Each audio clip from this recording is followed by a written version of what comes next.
Welcome back, Leominsterites, for another episode of Representing Leominster. I am really excited. We're coming in post-budget, and I have a very, very good friend and guest, Rep Meghan Kilcoyne, from the 12th Worcester District, from Clinton. And I think this is your third time on the show. I think so. I was just trying to remember when I think the last time was a while ago. We do it kind of every 2 years as the session gets started. Yes. I bring in the whole delegation. Yes. And so we start with the Twin Cities, and then we And just then had Rep expand Zlotnick. out. Yeah, we start Yeah. going out in circles. So how is your new session going? What are you excited about heading into this new legislative cycle? We're pretty well into it. Yeah, I know. I kind of was thinking about this the other day. Like, we're a quarter of the way through, roughly. Yeah. Maybe July-ish Yeah. we'll hit You that have a quarter. new position. You have a new vice chair. Yes. So we got committee assignments a couple months ago, and that work is just kind of starting to really kick into high gear. That's probably the most exciting thing about any new session is you never really know quite where you're going to end up. Last year I was vice chair of housing, and I was a member of the Veterans Committee, election laws, and I was also on House Ways and Means and Joint Ways and Means with you. And this year I got a number of new committees. So I got a new vice chair of healthcare financing. Which we're really excited to have you, like the delegation's pumped to have you on healthcare financing. I mean, that was one I was very excited about. We've already, I've been in office now 5 years, which is hard to believe. And it flies it goes by. by fast. And, I think we've always wanted to work together to really protect healthcare access in central Massachusetts and north central Massachusetts. So to be able to be in this role to really dig in the weeds of healthcare policy, and especially at a time where it's very top of mind on how we're going to fund a lot of these things is a really great opportunity. A scary one. There's a lot of challenges at play, but I'm very grateful for that. And do you have other new committees besides? I do. So I'm also on Judiciary with you.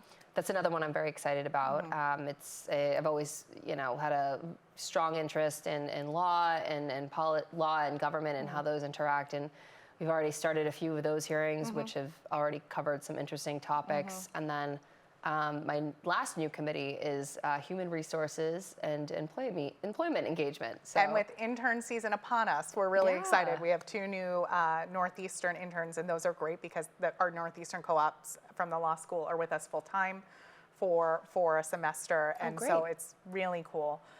But your committee sets up all of these great speaking engagements for the interns to be able to hear from folks inside the building, outside of the building, who come in and advocate in the building through June and July. And it's just really great for them to kind of see all the different career paths connected to the legislature. Oh, absolutely. And I think, it's if you're coming as an intern to the State House, you're probably taking a few poli-sci classes in college or high school.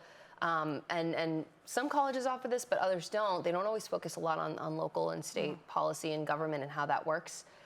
So I think that when you get an opportunity to intern with a legislative office, that is one of the biggest perks, is you get to meet, usually the governor comes and speak, most of the constitutional officers, like the attorney general, and also different legislators. I think I might be tapped. I got tapped this time, which I'm really excited about. I've had FOMO for a couple of years, being like, I want to come. So you got a wide array of different. I mean, we've talked about this too. Everybody has a very different path on how they become a legislator. So for interns to see how the diversity of the colleagues we serve with and what they're passionate about and how they came to this work is hopefully interesting for them. Yeah. Maybe not all, but I think I would find it interesting, so I hope they do too. Yeah. I think the cool thing about the North Central delegation is the committees we serve on really cover kind of all of the needs. Yeah. So while we can't be on every committee at every time, we get the opportunity to really lean on each other and make sure the issues that are impacting our communities are being covered by our colleagues on the committees. So, and I have a similar steep learning curve where newly on the Judiciary Committee and newly on Telecommunications, Utilities, and Energy, which is I'm on with Rep Kushmerek. So that is a steep learning curve for me because it's not my area of expertise. So Judiciary, I feel a little more comfortable with the subject matter. We at least have law degrees, so that does come in handy. I'm grateful for your work along with Rep Kushmerek's on the Telecom and Energy Committee. Very important stuff, and especially things that are a little bit over my pay grade, so to speak. But we're coming out of the winter and we're in kind of a dreary, cold resurgence in New England. But utility costs are just a major issue. The governor came out to Leominster to announce her plan around reducing utility costs, which we were really excited to have the governor in Leominster making that announcement and speaking to just how costly utility bills are for absolutely. residents, for small businesses, for municipalities, right? Like it really across the board.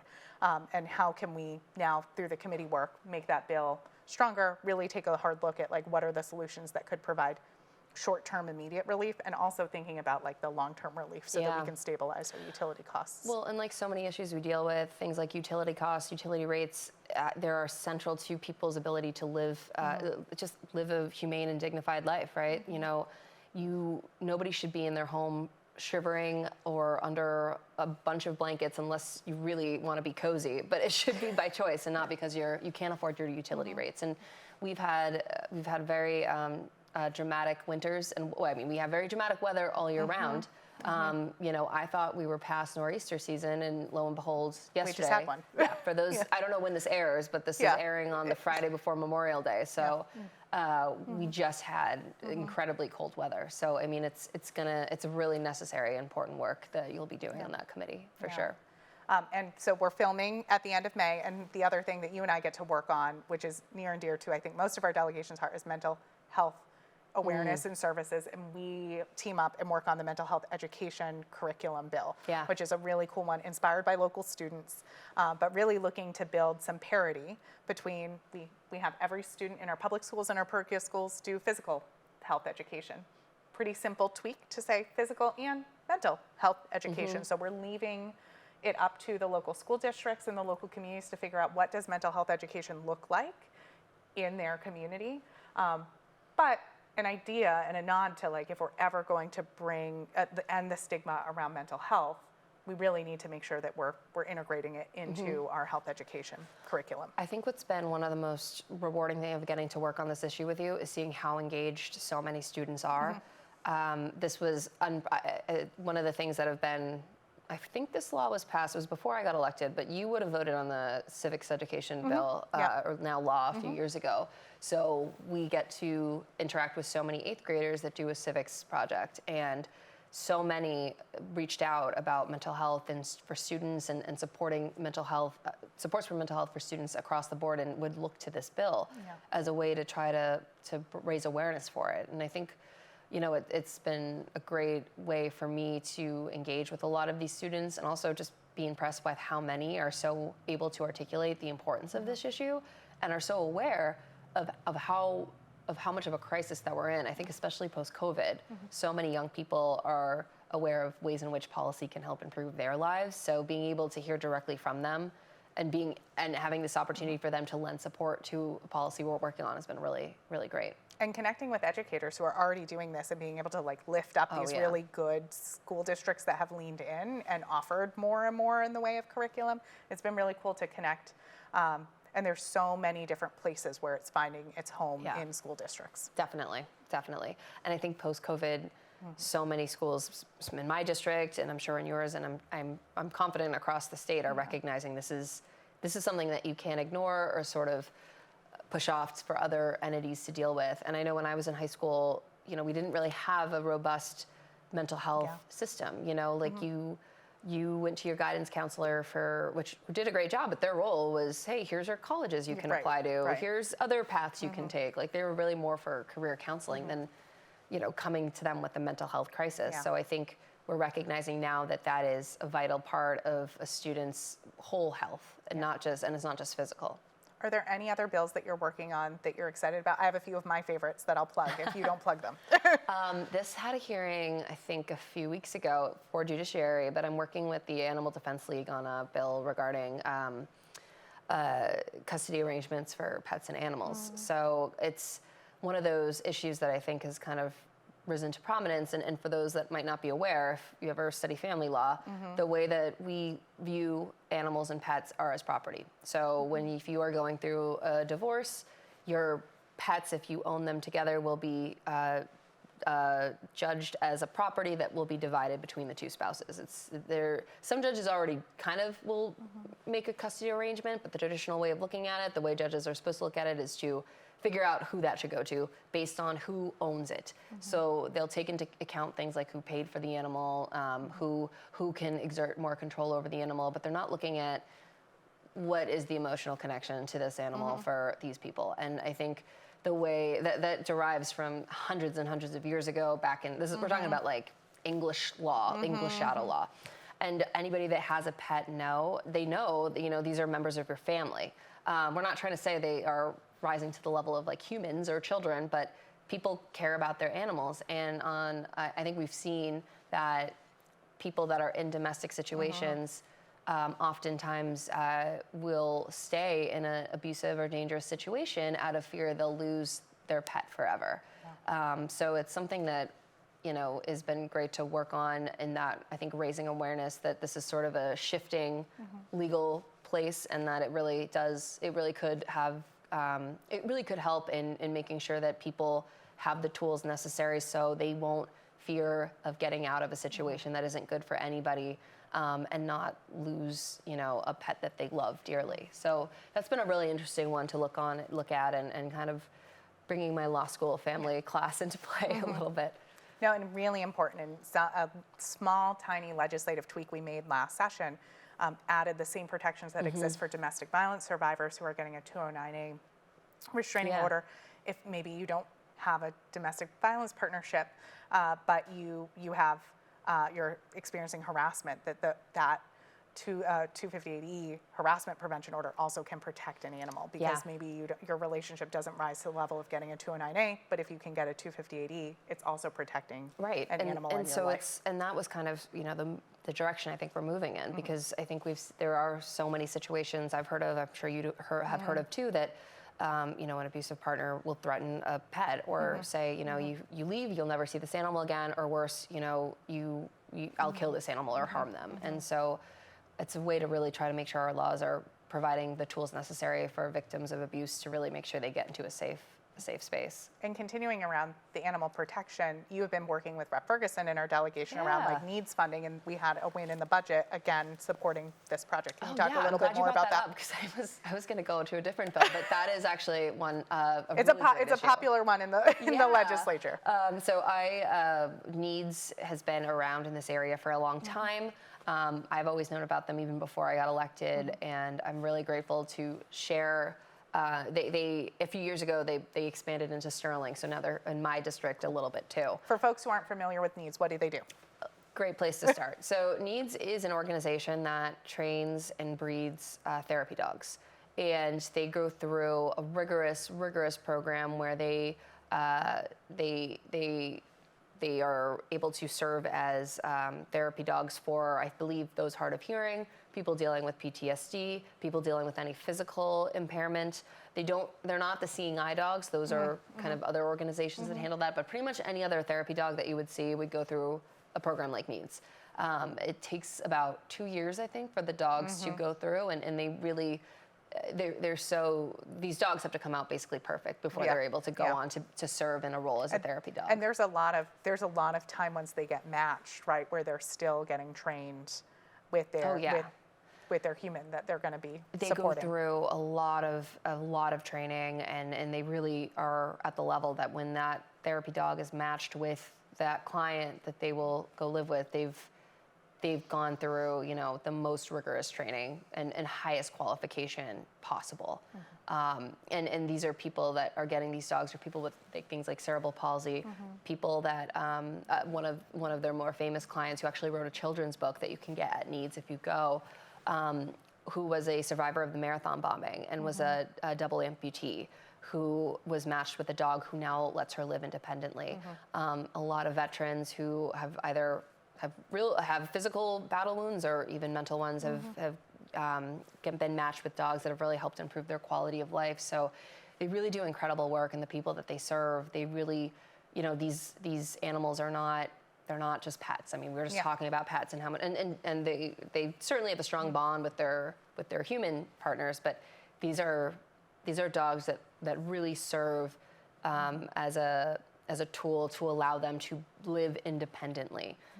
They're almost more similar to any sort of medical device that someone might use, whether it's a wheelchair or a walker or a cane or even something that helps your heartbeat or something like that. So one thing that I've worked with Rep Ferguson on, who has been leading on this issue well before I even got into office, but making sure that we have real standards in place for therapy dogs, because I think one thing that we've noticed over the years, you might probably see it in your own community, is we don't really have a standard procedure and qualifications that define what makes a therapy dog.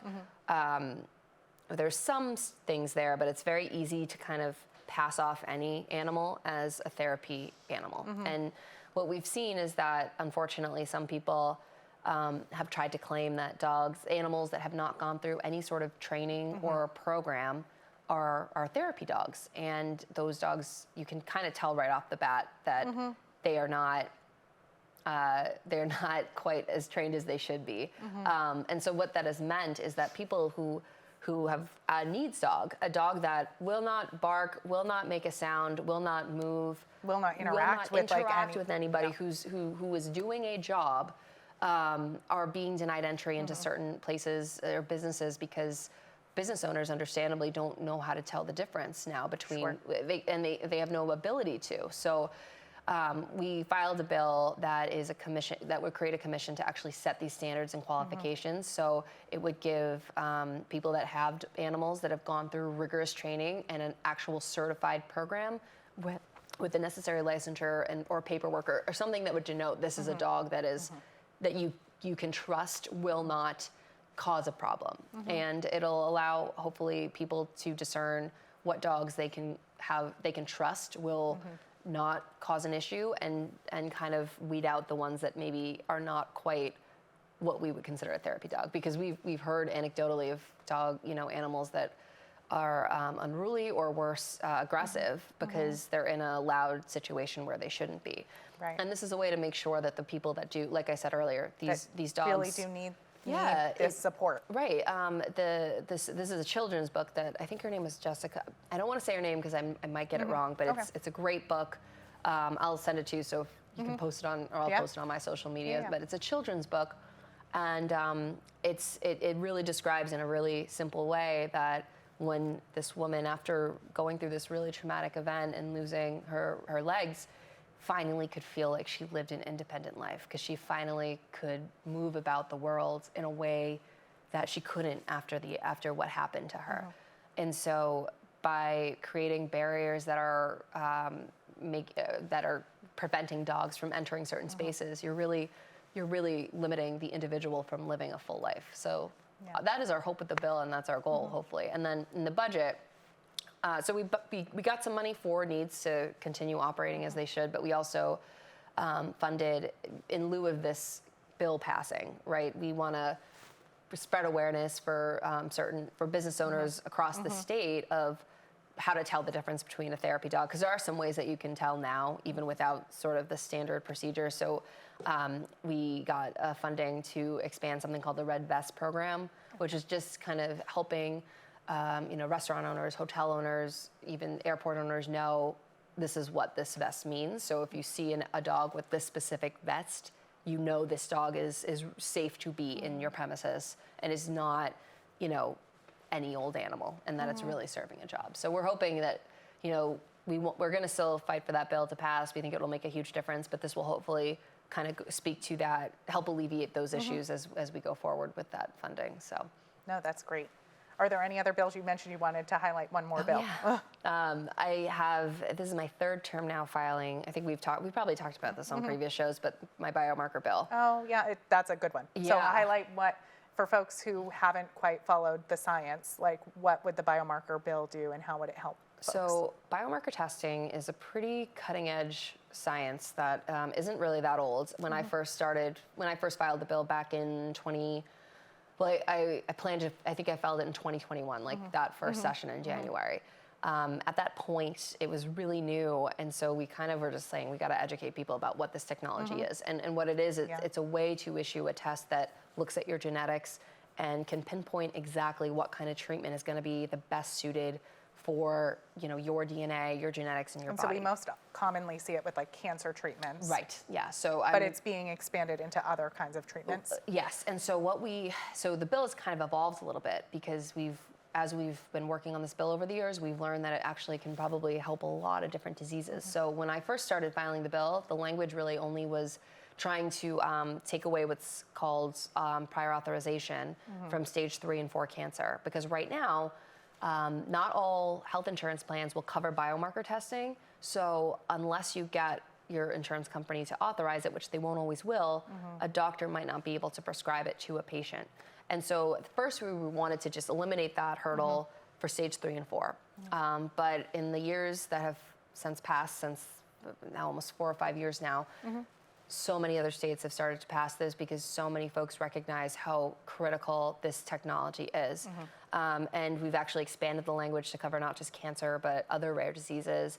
And the bill, I'm working closely with the American Cancer Society on it, but we've also been endorsed by the Alzheimer's Association because there's a lot of promising studies that show, people are familiar with how to treat cancer, but with Alzheimer's, it hasn't really, that treatment course hasn't really been updated. And anybody that has had a loved one who has had Alzheimer's or dementia, you kind of just, it's sort of that slow watch until finally the person fades away. But there's some science that show with biomarker testing, you can kind of curtail treatments and protocols that might help that person stay with us a little longer. And so much of this good research is actually happening in Devon's. Like we've gotten to tour some of the facilities that are both like producing these the testing and then the medication connected to the testing. That reminds me, I'm supposed to go tour that facility. Okay, good. You should check. A conversation like months ago, and I haven't.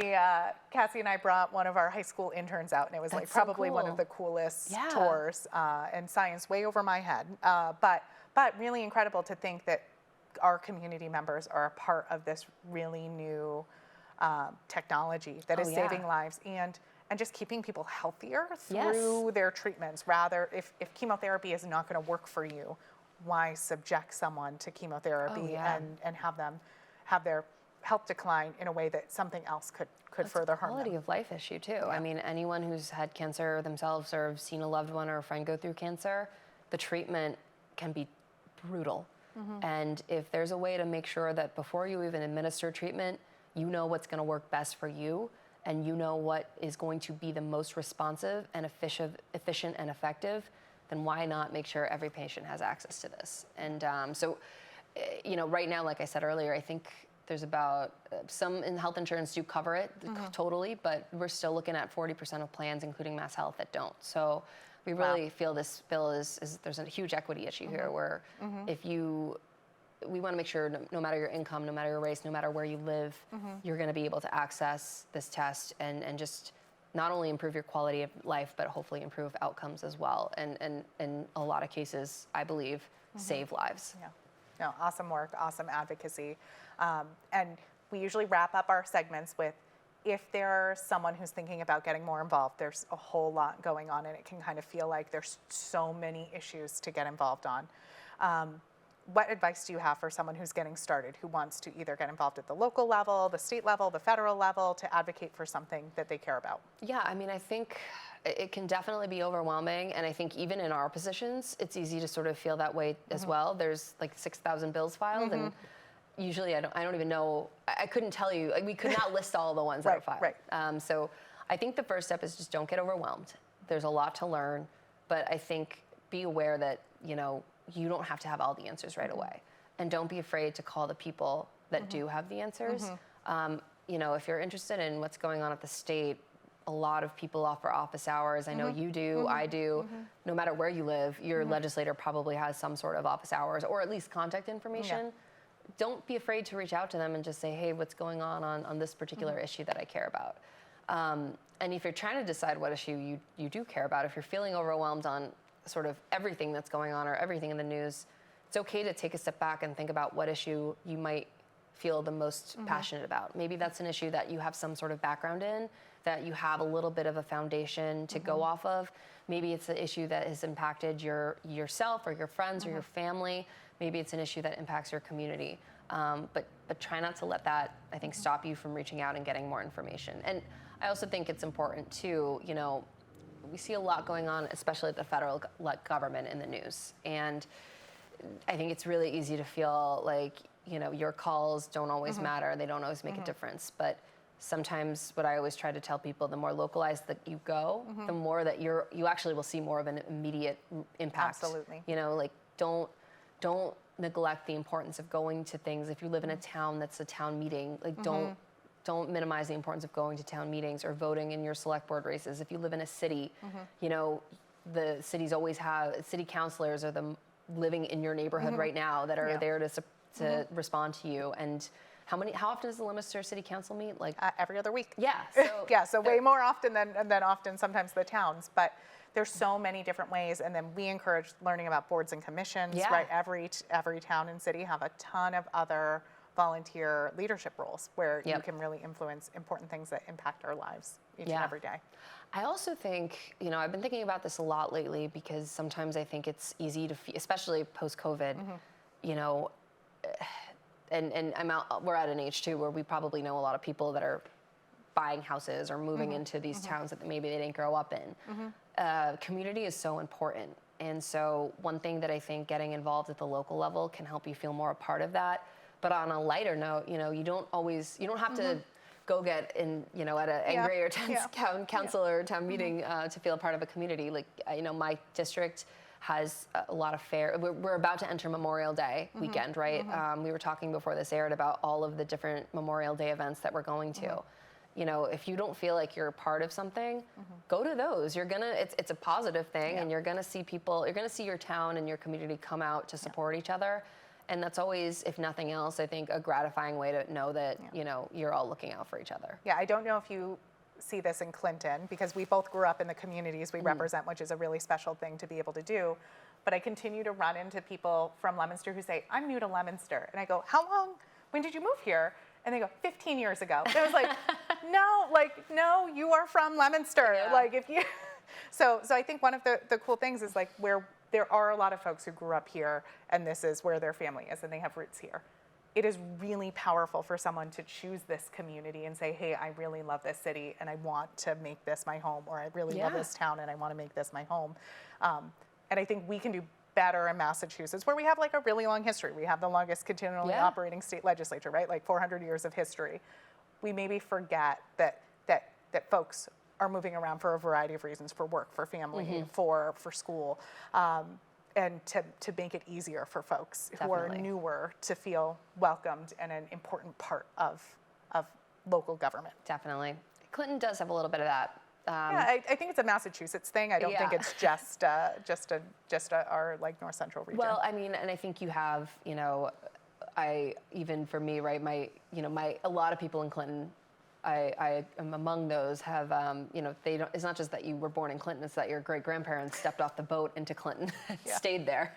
But we do have a lot of people coming in, which is a good thing. And that's one of the things too. It's like you might only be in Clinton for 5 years, but go to Clinton Old Home Day and you're gonna feel like you're a part of that community. And everybody votes. Everyone's votes count the same, no matter if you are, you know, were born in Clinton Hospital up in, I think the last people born in Clinton Hospital was like in the 1960s or 70s, but, or if you came here 5 years ago. So one thing that's really cool actually in Clinton that, you know, I think will help, I hope makes people excited no matter how long you've been in town, is I don't know, for those that are familiar, those that are familiar with Clinton, if you're going through down 62 onto 170 and 110, so it's like that intersection, we call it Depot Square because that's where the trains used to stop.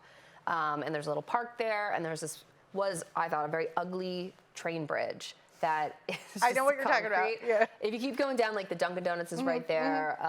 The old Ringside Bar that is now a pretty cute Brazilian cafe is right there. And so it was this big concrete bridge, and they are now painting a beautiful, huge mural that when you drive through, it just says Clinton, which is really cool. And we got some funding in the state budget in the House side for it. Awesome. So, because I think it was so important to, you know, we want to invest in our town pride and we're proud of who we are in Clinton. So I think that's a great way to kind of not just make this little park look even more beautiful, but really show not just people that live here, but people that are coming to Clinton that this is a great place to be. Yeah. Well, I think we're coming up on our time, so thank you so much, Rep Kilcoyne, for joining us. It's always towns. I represented 5 others, so I'll have to come back. Sorry, we'll have to do another one. Clinton. Yeah. Thank you so much. I'm so just grateful for you talking about all of the stuff that we do together, and it's just such a cool delegation to be a part of. And so thank you for taking some time. We're very lucky. We're very lucky here in North Central, and I'm so happy to be here. Always happy to come back. It's always a pleasure. It always goes by too fast. Yeah. Whenever you say 30 minutes goes fast. What if we run out of things to say? Yeah. I'm like, we didn't get started. Yeah. Thank you so much, and Thank we will you. see you next month. Take care, everyone.